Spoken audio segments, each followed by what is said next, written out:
Assalamualaikum warahmatullahi wabarakatuh. Perkenalkan, nama saya Fitriani dengan nomor NIM 857777317 Prodi PK PAUD.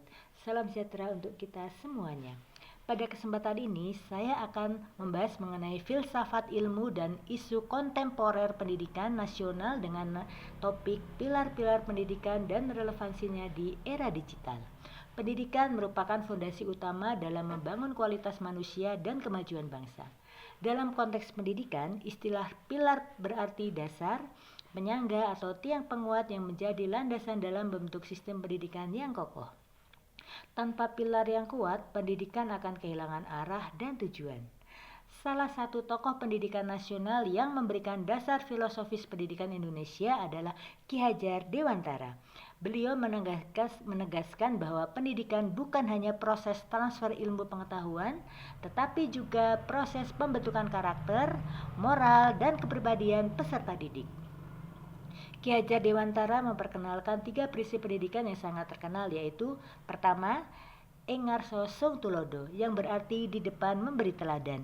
Prinsip ini menekankan bahwa seorang pendidik harus mampu menjadi contoh yang baik bagi peserta didik, baik dalam sikap, perilaku maupun cara berpikir. Yang kedua, Engmadio Mangunkarso, yang berarti di tengah membangun semangat. Artinya, guru tidak hanya mengajar tetapi juga hadir bersama peserta didik untuk memberikan motivasi, membangun kreativitas, dan menciptakan suasana belajar yang aktif. Yang ketiga, Tuturi Handayani, yang berarti di belakang memberi dorongan. Prinsip ini menunjukkan bahwa pendidik memberikan kepercayaan dan dukungan agar peserta didik mampu berkembang secara mandiri. Di era digital saat ini, ketiga prinsip tersebut sangat relevan.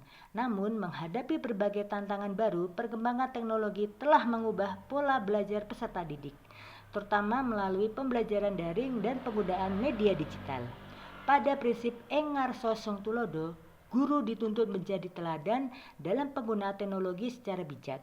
Guru tidak hanya menguasai materi pembelajaran, tetapi juga harus menunjukkan etika digital seperti penggunaan media sosial yang positif, kemampuan memilah informasi, dan sikap bertanggung jawab di ruang digital. Kemudian pada prinsip Engmadio Mangunkarso, guru perlu menciptakan pembelajaran yang interaktif dan inovatif.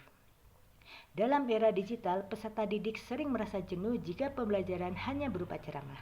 Oleh karena itu, guru perlu memanfaatkan teknologi seperti video pembelajaran, kuis interaktif, dan diskusi virtual agar siswa tetap aktif dan termotivasi.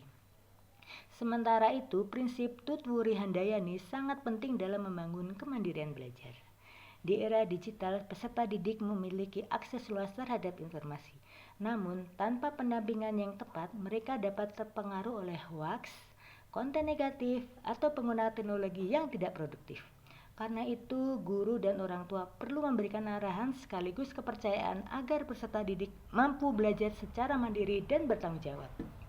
Selain itu, tantangan pendidikan nasional saat ini tidak hanya berkaitan dengan teknologi, tetapi juga penurunan karakter, rendahnya literasi digital, serta kurangnya kemampuan berpikir kritis.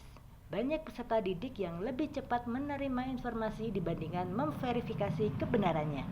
Hal ini menunjukkan bahwa pendidikan karakter tetap menjadi kebutuhan utama. Dalam kondisi tersebut, pemikiran Ki Hajar Dewantara masih sangat relevan sebagai solusi pendidikan masa kini. Keteladanan guru, semangat kolaborasi dalam pembelajaran, dan dukungan terhadap kemandirian belajar menjadi kunci dalam menghadapi perubahan zaman.